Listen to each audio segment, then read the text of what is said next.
Hello guys, you are watching my video channel SM Dikshit Learning. Now you are going to learn a new structure, sick of, tired of, fed up with. In Hindi ऊब चुका हूँ, थक चुका हूँ, तंग आ चुका हूँ। ये वर्ड आप हिंदी में अपनी डेली रूटीन में इनको यूज करते हैं और लेकिन को इंग्लिश में हम किस प्रकार से यूज करेंगे, इंग्लिश में अगर हमें कहना है तो कैसे कहेंगे। तो आइए, जैसे ऊब चुका हूं, थक चुका हूं, तंग आ चुका हूं, तीन तरीके से हम हिंदी में कहते हैं और ये एक भाषा की खूबसूरती होती है कि हम अधिक से अधिक शब्दों को प्रयोग करके और हम भाषा में विविधता लाते हैं। ऐसे इंग्लिश में भी है क्या, sick of, tired of, fed up with का प्रयोग करके हम इन शब्दों को बोल सकते हैं, इन सेंटेंसों को बोल सकते हैं।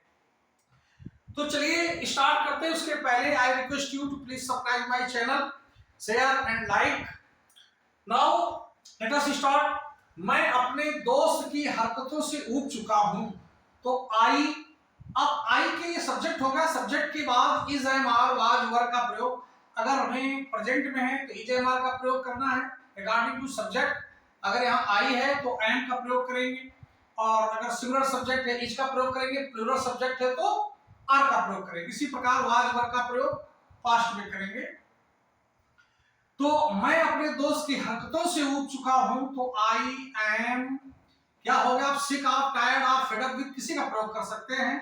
तो सिक ऑफ, अब किसे, हरकतों से। तो हरकतों की क्या इंग्लिश होती है, antics of my friend. I am sick of antics of my friend. मैं अपने दोस्त की हरकतों से तंग आ चुका हूं या ऊब चुका हूं, वह अपनी बीमारी से तंग आ चुका है। तो ही, अब ही के साथ क्या आएगा, इज आएगा, ही इज। अब यहां टायर्ड ऑफ हम सबका प्रयोग कर देते, he is tired of his illness. He is tired of his illness. मैं डिश खाते खाते थक चुका हूं। तो आई एम क्या हो गया, थक चुका हूं, टायर्ड या कुछ भी कर सकते हैं, tired of, I am tired of eating, I am tired of eating this dish. मैं तुम्हारी बात सुनते सुनते तंग आ गया हूं।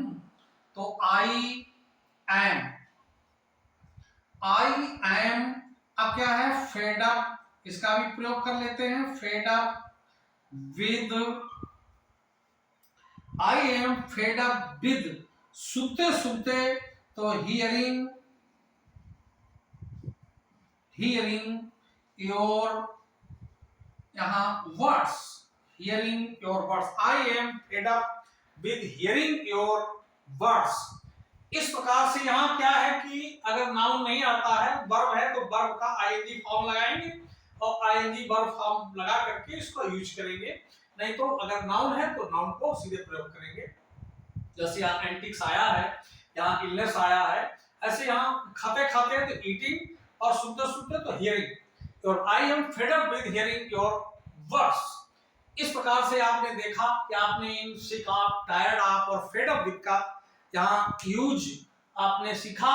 तो इस प्रकार से अगर आपको मेरा वीडियो अच्छा लगा हो तो प्लीज मेरी हौसला अफजाई करने के लिए आप इससे जुड़े रहिएगा, इसको सुनते रहिएगा और शेयर करते रहिएगा। Thank you.